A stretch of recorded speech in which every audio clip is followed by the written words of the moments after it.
نحمده ونصلي على رسوله الكريم اما بعد فاعوذ باللہ من الشیطان الرجیم بسم اللہ الرحمن الرحیم مولانا ناظرین السلام علیکم ورحمۃ اللہ وبرکاتہ۔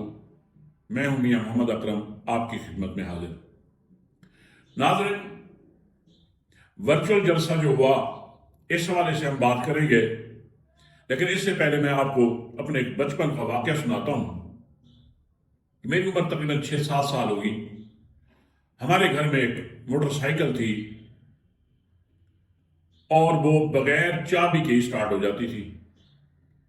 تو ایک دفعہ یہ ہوا کہ مجھے شرارت سوجھی اور میں نے جناب موٹر سائیکل سٹینڈ پہ کھڑی تھی، میں نے اس کو کک لگائی اور سٹارٹ ہو گئی، اور ریس بھی بہت زیادہ کنفیوز ہوا نا تو اس کی ریس بھی بہت زیادہ ہو گئی۔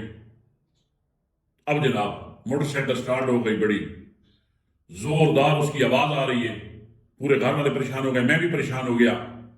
گھر میں کوئی دوسرا تھا نہیں، بھائی میرے نماز پڑھنے کے لیے قریبی مسجد میں گئے ہوئے تھے۔ میں نے سب سے پہلے وہی دوڑ لگائی کہ بھائی کو بلاؤں کہ مجھ سے موٹر سائیکل سٹارٹ ہو گیا ہے۔ مسجد میں پہنچے تو بھائی نماز میں تھے۔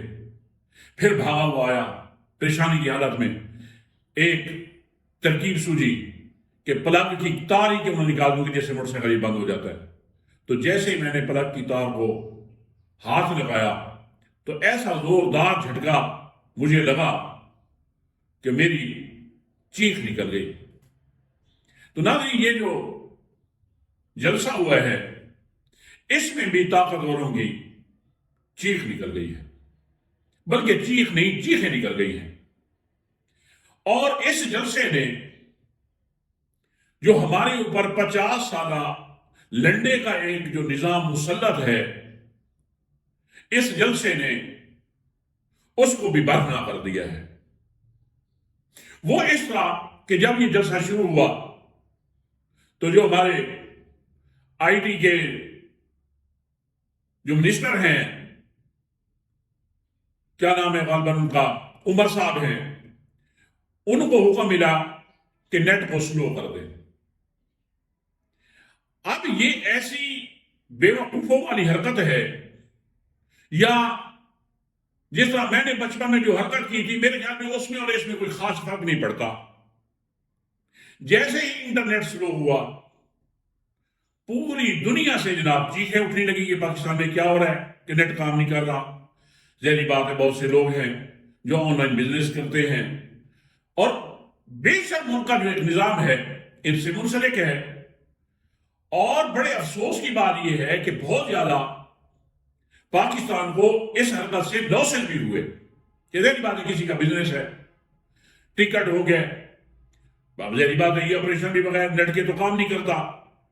یا ہماری جو دفاع کا سسٹم ہے، خدا نہ خواستہ یہ بھی تو پاسبلٹی ہے کہ ان حالات میں خدا نہ خواستہ جو دشمن ہے وہ اس کو موقع کو غنیمت جانتے ہوئے خدا نہ خواستہ کچھ ملک کے لیے کر بھی دیتا ہے، لیکن ان لوگوں کو اس سے کوئی سروکار نہیں ہے۔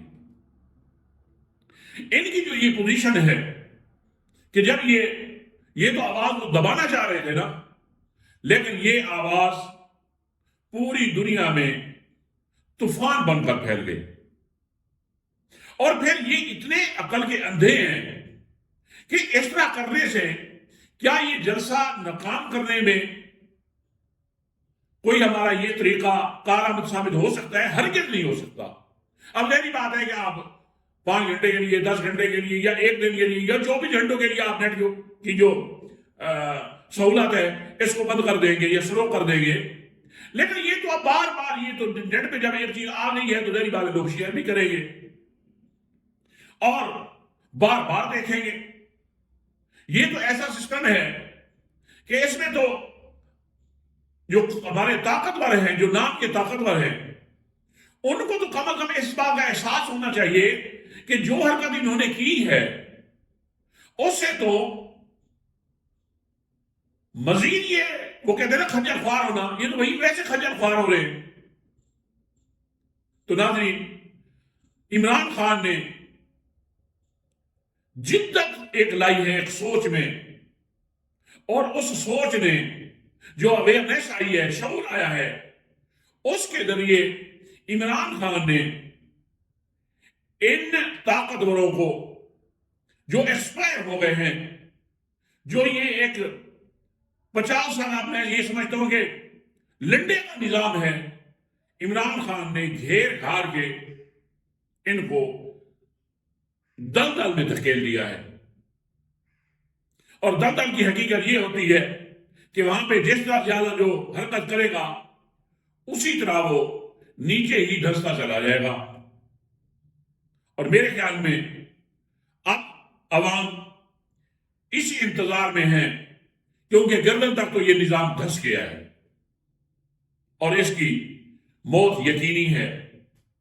اور انشاءاللہ وہ جو باقی سر بچا ہے 8 فروری کو انشاءاللہ وہ بھی منظر عام سے غائب ہو جائے۔ ناظرین، ایک اور خبر ملی کہ عثمان جو آئی جی پنجاب ہیں وہ ایک سنگر کو بلا کے ان کو کوئی شیلڈ بھی پیش کر رہے ہیں، اور جو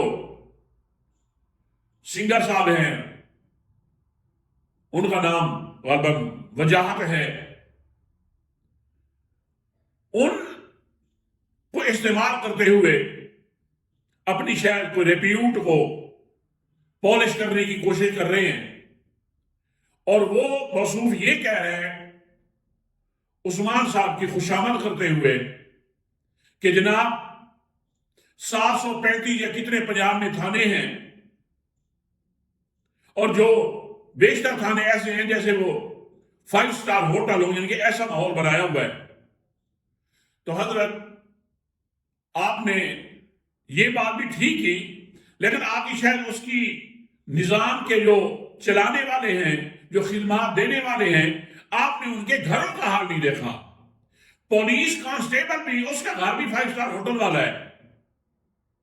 یہ کوئی شرف کی بات نہیں ہے اس طرح کی بات کرنا، یہ آئی جی صاحب کے لیے ڈوب مرنے کا مقام ہے کہ عوام کو تحفظ دینے سے جو نظام بالکل معذور ہو چکا ہے، وہ اس طرح کی باتیں کر کے اپنے آپ کو جھوٹی تسلیاں دے کر سروائیو کرنے کی کوشش کر رہا ہے۔ میرے خیال میں نہایت ہی نامناسب بات ہے۔ ناظرین، ایک نوٹیفیکیشن سرکولیٹ ہو رہا ہے جس میں یہ کہا گیا ہے کہ جو ججز ہیں یا ان کی جو بیگمات ہیں، وہ جو ایک باڈی سرچ ہوتی ہے ایئرپورٹ پہ، لہذا ان کو اس سے استثناء حاصل ہو جانا چاہیے۔ کیوں کہ یہ لوگ بہت زیادہ معزز ہیں، وی آئی پی ہیں، ان کو کسی قسم کی چیکنگ کی ضرورت نہیں ہے۔ اگر وہی پرانی باتیں کرتے ہیں نا کہ کسی نے پوچھ لیا ایسے ہی کہ یہ بتائیں شیر بچے دیتا ہے یا انڈے دیتا ہے، تو اس نے اس کا جواب دیا کہ دیکھیں جی، شیر بہت ہی طاقتور ہے، اب یہ اس کی مرضی ہے انڈے دے یا بچے دے۔ ہمارے جج صاحبان اور ان کی بیگمات یہ بھی اتنی ہی طاقتور ہیں کہ ان کو کس کی مجال ہے کہ ان کو ایئرپورٹ پہ چیک کیا جائے۔ لیکن میں کہتا ہوں جو لوگ اپنے ساتھ انصاف نہیں کر سکتے وہ دوسروں کو کیا خاک انصاف مہیا کریں گے۔ تو ناظرین، دعا ہے کہ اللہ تعالیٰ ہمارے ملک کی حفاظت فرمائے، اللہ تعالیٰ ہم سب کو اس ملک کی فلاح و بقا کے لیے دن رات کوشش کرنے کی توفیق دے۔ اللہ ہم سب کا حامی و ناصر ہو۔ اسی کے ساتھ اجازت چاہتا ہوں۔ السلام علیکم ورحمۃ اللہ وبرکاتہ۔